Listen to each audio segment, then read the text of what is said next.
السلام علیکم، میں حافظہ شان زانم اپنے YouTube channel teaching and learning Quran پر قرآن کی تجوید، قرات، اردو ترجمہ اور انگلش ٹرانسلیشن سکھاؤں گی۔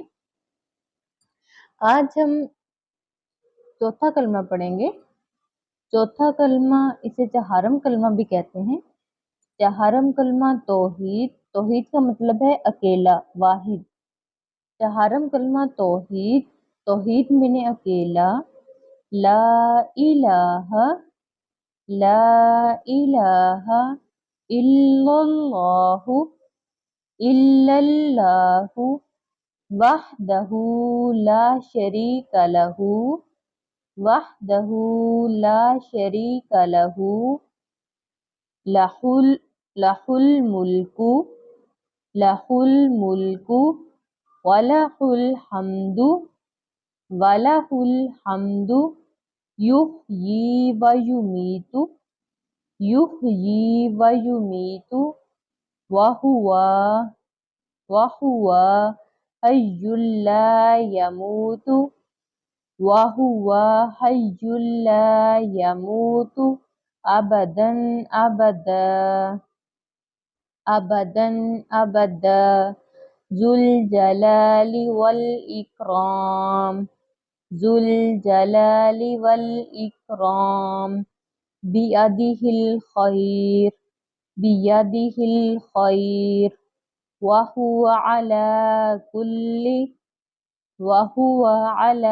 کل شیء قدیر، شیء قدیر، لا الہ الا اللہ وحدہ لا شریک لہ، لہ الملک ولہ الحمد، یحیی ویمیت، وہو حی لا یموت ابدا ابدا، ذو الجلال والاکرام، بیدہ الخیر، وَهُوَ عَلَى كُلِّ شَيْءٍ قَدِيرٌ۔ اب ہم اس کا اردو میں ترجمہ کرتے ہیں۔ اللہ کے سوا کوئی معبود نہیں، وہ اکیلا ہے، اس کا کوئی شریک نہیں، اسی کے لیے ہے بادشاہی اور اسی کے لیے ہے حمد۔ وہی زندہ کرتا ہے اور مارتا ہے، اور وہ زندہ ہے، اس کو ہرگز کبھی موت نہیں آئے گی۔ بڑے جلال اور بزرگی والا ہے، اس کے ہاتھ میں بھلائی ہے اور وہ ہر چیز پر قادر ہے۔ اب ہم اس کی انگلش میں ٹرانسلیشن کرتے ہیں۔ There is no God but Allah. He is alone. He has no partner. For him is the kingdom, and praise be to him. He who gives life and kills, and he is alive. He will never die. He will never die.